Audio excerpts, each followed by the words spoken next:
je drago što sam imala priliku da lično poznam premijera Mišustina i da ispred Vlade Republike Srbije, odnosno u ime Vlade Republike Srbije, razgovaram sa premijerom Mišustinom o svim onim strateškim stvarima, pre svega ekonomskim i privrednim, ali onda naravno i političkim, koji povezuju Republiku Srbiju i Rusku federaciju. Veliko mi je zadovoljstvo i mislim da je velika čast za Republiku Srbiju što je ove godine zemlja partner važnog, najvažnijeg i najvećeg izvoznog foruma u Ruskoj federaciji, tako da mi se ukazala čast da govorim nakon premijera Mišustina i na ovom forumu. Što se tiče naše saradnje, ona je izuzetno dobra i sve bolja, i politička i ekonomska, i zahvalila sam se, kao što ste i čuli, na dogovoru koji je predsjednik Aleksandar Vučić postigao sa predsjednikom Putinom oko cene gasa i praktično samo za produženje našeg trenutnog sporazuma i trenutne cene gasa na još 6 meseci, što je važno zato što nam donosi bezbednost i stabilnost tokom najtežih zimskih meseci, a onda smo i mi naravno spremni da na kraju krajeva pružimo svu podršku i predsjedniku Vučiću u daljim pregovorima dugoročnog 10-godišnjeg sporazuma između Ruske federacije i Republike Srbije. Konkretni projekti o kojima smo pričali su naravno energetika i gasna infrastruktura. Činjenica da je od 1. januara ove godine, zahvaljujući svim onim našim naporima i svemu onome što smo učinili u izuzetno teškoj 2020. godini na izgradnji gasne infrastrukture, naša zemlja postala tranzitna zemlja, što je dodatna stabilnost, dodatna bezbednost, ali i dodatni prihod u budžet Republike Srbije, da ćemo naravno nastaviti gasifikaciju Srbije, da uskoro očekujemo potpisivanje sporazuma sa Gazprom Njeftom, odnosno NIS-om o petrohemiji, što je važno za dodatnu stabilnost i za poslovanje naše petrohemije, a razgovarali smo i o infrastrukturnim projektima, zahvalnost za zaista veliki profesionalizam RŽD-a na projektu izgradnje brze pruge između Beograda i Budimpešte i na dodatnim budućim projektima kao što je Beogradski dijametar i neke druge železnički projekti. Skrenula sam pažnju na važnost toga da rusko tržište ostane otvoreno za naše poljoprivredne proizvode, za naše voće i povrće, ali takođe i za meso, pre svega svinjsko meso.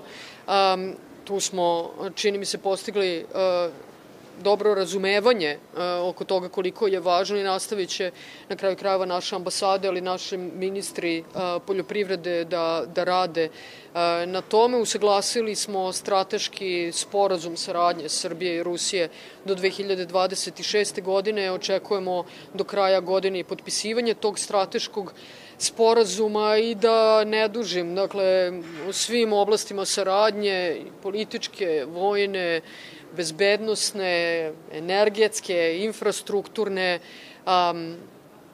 Imali smo dobar i čini mi se plodotvoran razgovor i nastavljamo našu saradnju i naravno uputila sam poziv premijeru Mišustinu da koliko god kratkom roku može da dođe i da poseti Srbiju, da će meni biti čast da budem domaćin.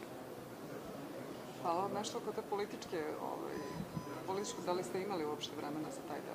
Pa nešto malo, uglavnom smo bili fokusirani na privrednu ekonomsku saradnju i da, izuzetno važna stvar, dakle, da otvorimo teme saradnje u budućnosti oko naprednih tehnologija, veštačke inteligencije, biomedicine, biotehnologije, opet nešto što je nama strateški fokus budućeg razvoja do 2030. godine, a u čemu je Ruska federacija izuzetno jaka. Sporazum koji smo potpisali juče, odnosno koji je ministar Popović potpisao juče, koji sada treba da ratifikujemo, saradnja sa naučnim centrom Skolkovo, koja je već uspostavljena još od 2019.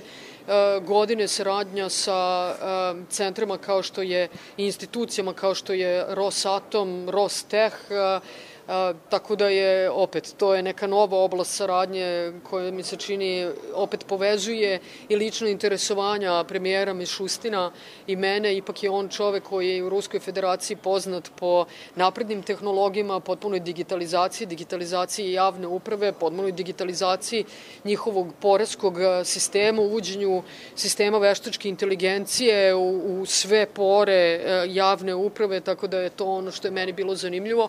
A ja lično mogu od njega mnogo da učim i opet, ako uspemo tu da uspostavimo važnu saradnju, to će značiti da Srbija napreduje mnogo brže i mnogo bolje, a nama je svaki dan važan, jer imamo mnogo toga da nadoknadimo što smo propustili 90-ih i u prvoj deceniji 2000-ih. Odlično nam ide, a ako može i bolje, želim da uložimo mnogo vremena i energije i znanja u to da nam ide još brže. Svakako ćemo brže ići, iako smo otvoreni za saradnju sa Ruskom federacijom, o tome smo razgovarali. Što se tiče političkih pitanja, dakle, čuli ste, mislim i na tom otvorenom delu sastanka premijera Mišustina, koji je jasno zahvalio na principijalnoj poziciji Republike Srbije u smislu odluke da se ne uvode sankcije Ruskoj federaciji. Ja sam potvrdila da je to politika koju će dalje sprovoditi vlada Republike Srbije, u kom smislu je potpuno jasan i predsjednik Aleksandar Vučić. Mi nećemo podleći bilo kakvim pritiscima u tom smislu, a svakako ne dolazi u obzir i da proterujemo ruske diplomate iz Republike Srbije. To je suprotno svakom principu, svakom atomu naše spoljne politike. Dakle, mi ćemo dalje gledati da u skladu i sa najboljim interesima naše zemlje dalje jačamo i razvijamo tu saradnju. Srbija je, opet kao što sam rekla i u svom govoru, stabilno i potpuno transparentno i otvoreno na evropskom putu, ali taj naš evropski put nikako ne ugrožava naše odnose sa Ruskom federacijom. Upravo suprotno, mi ćemo nastaviti da radimo i ja ću lično uložiti vreme i energiju da dalje unapređujemo i političku i ekonomsku i svaku drugu saradnju sa Ruskom federacijom.